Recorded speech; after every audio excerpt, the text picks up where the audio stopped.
Alright, hello everybody. I'm Mr. King, here to talk to you today about how to be successful in the science fair. First thing you might be wondering is, why do you have to do a science fair? It's a common question we get, and there's a couple good reasons right here. Number one, it's a great and rewarding experience. It helps further understand the scientific method and some of the things that you're learning in your class. Also, the Delaware Valley Science Fair, which comprises New Jersey, Pennsylvania, and Delaware, present close to $3 million in awards and scholarships each year.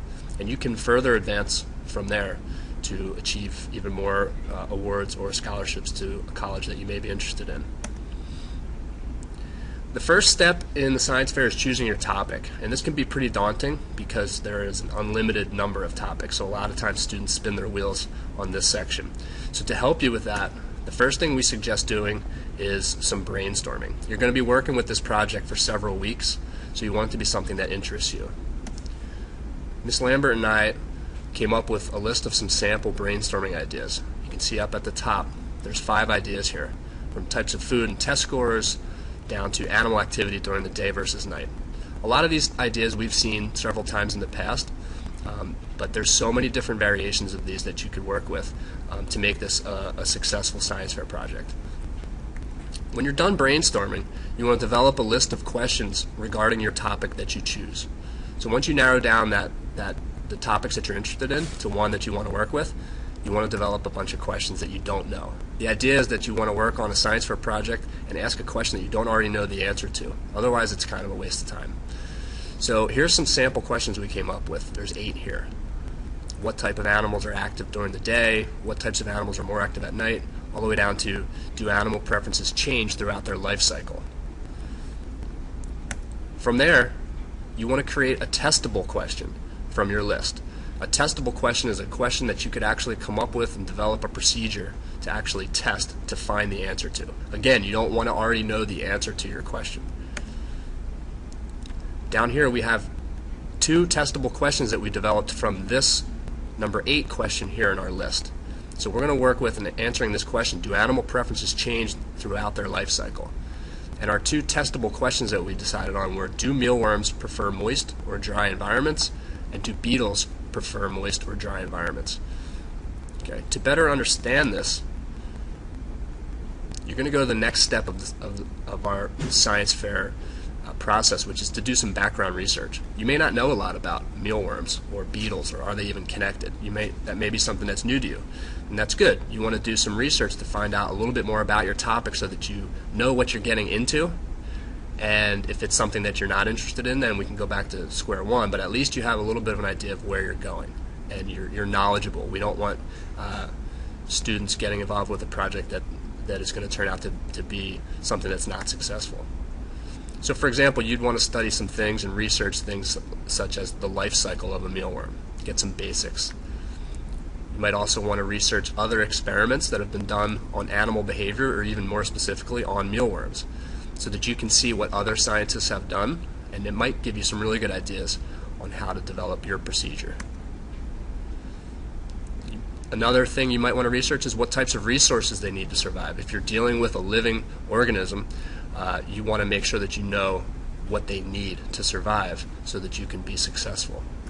One of the most important parts of your science fair project is identifying your independent variable as well as your dependent variable.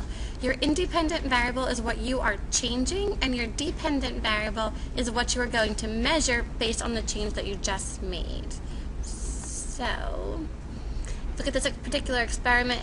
It says, how do different chemicals and fertilizers affect plant growth? What you are going to be changing is going to be the fertilizer. So your independent variable is going to be the fertilizers, and what should happen would be that this will have an effect on the plant growth, and plant growth will be what you're measuring. So some should be taller, some should not be as tall. What you are then going to do is come up with a graph. So eventually you're going to be able to make your graph with your independent variable is always going to be on the bottom. This is often even going to be time for many of your experiments. And your dependent variable is going to be what you measured. So in this case it has a car wash.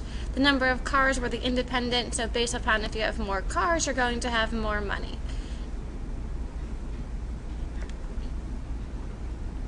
For your materials and your procedure, the easiest way to do it is set up your data table to start with. After you set up your data table, you know what you're trying to measure. So then go through a list of things you can do, a real basic one at first, and you can fine-tune it later. And as you're doing that, on the side of your paper, just list down all the materials that you're going to need to accomplish this. If your material list becomes quite expensive or impractical, then we might need to start again and go back to your brainstorming and come up with a project that you can actually complete. Here's the dreaded part of the science fair. This is the paperwork part. So if you have not already received paperwork from your teacher and you are in 6th to 12th grade, you're going to have to go on to the ISEF website, which is right here at the bottom where it says scienceforsociety.org. And here is an example of that particular paper. So there's multiple papers. This is a great one because it shows you, if you are going to complete all these different projects, what paperwork you need. So if you're using humans or vertebrates, biological agents, all of these things, it tells you all the other papers that you have to fill out. These can all be turned into your teacher. When you go onto their website, you can type into these sections and then just save it and print it that way. Analyzing and communicating your results. You should do at least 3 trials. In biology, when you have limited time and resources, 3 trials is still basically the minimum one. If you're doing something else where maybe you're doing a physics project where the supplies are not needed, you can try to aim for at least 10 trials. The more trials you have, the better your research is going to be. You want to keep your raw data in your research paper and or your logbook. All of your projects should have a logbook that you keep for the entire time you're doing your experiments.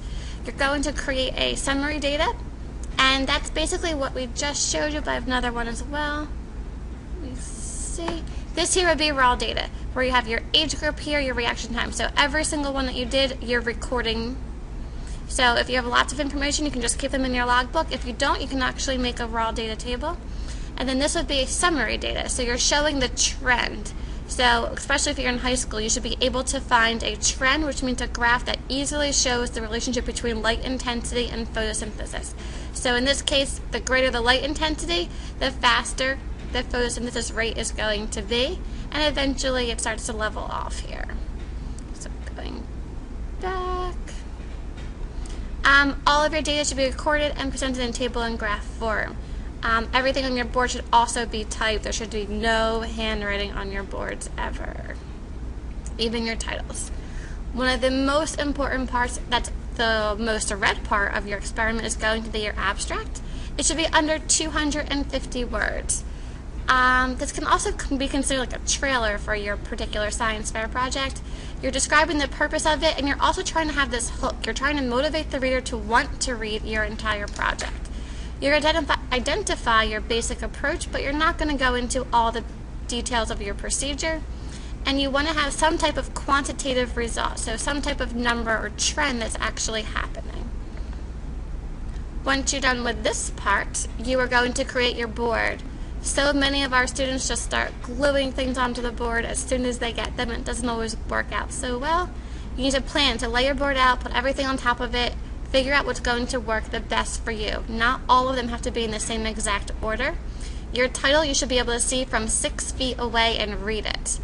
It's helpful if your focal point, so usually the center of your board is going to be your summary data, which will be beautiful color, hopefully, graphs, and everything should be attached to your board, including your abstract. You should have other copies of your abstract to give to the judges.